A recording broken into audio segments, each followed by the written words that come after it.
近期，我国正式官宣了福建舰将会搭载新型舰载机，并且这款舰载机还是5代机。来看详细情况。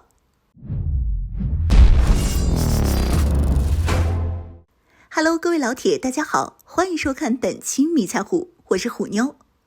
近期关于福建舰的消息可真不少。先是有人认为福建舰下水都1年多了，还没有任何的动态，肯定是出现了什么问题。然后又把福建舰甲板进行保养冲洗后留下的水认为是裂缝，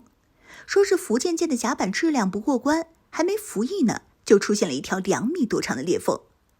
虽说这些消息最后都被证实是假消息，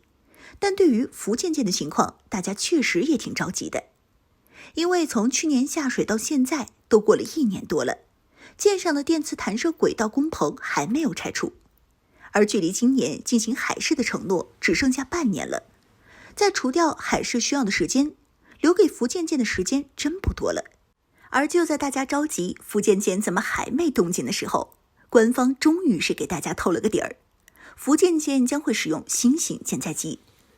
早前对于福建舰到底会使用什么舰载机一直都是个争议。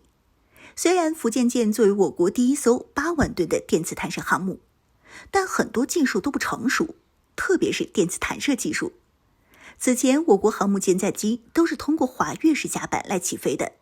连蒸汽弹射都没玩过，就直接弯道超车去使用电磁弹射了。放眼全世界，也就我国能做到了。而舰载机的话，使用5代机的风险又太高了，因为我国此前只有1款歼15舰载机，连空军歼20都还在批量生产并改进中呢。舰载5代机更是还没玩明白，连1架都没服役。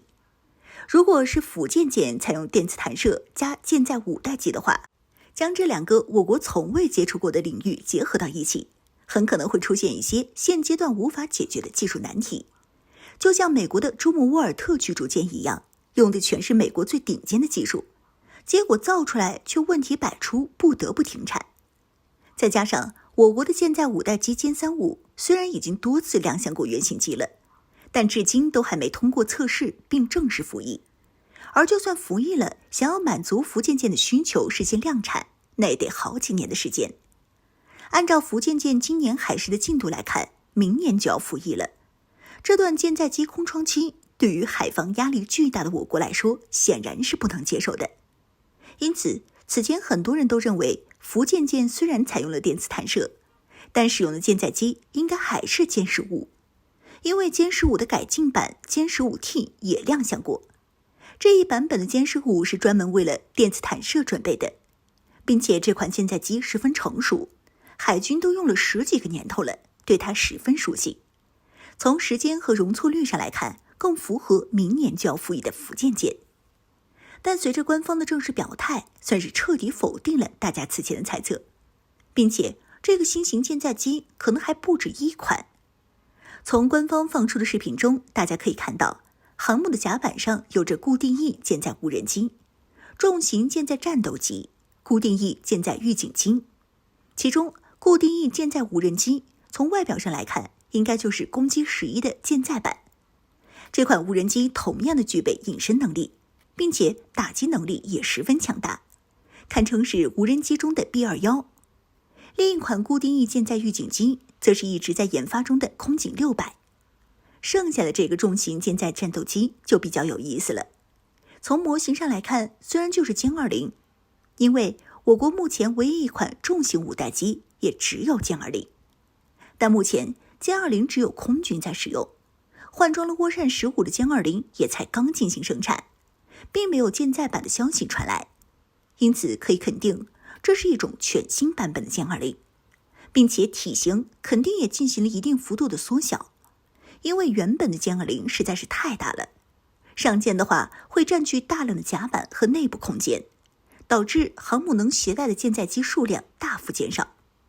不过这也只是说了歼20有可能上舰罢了，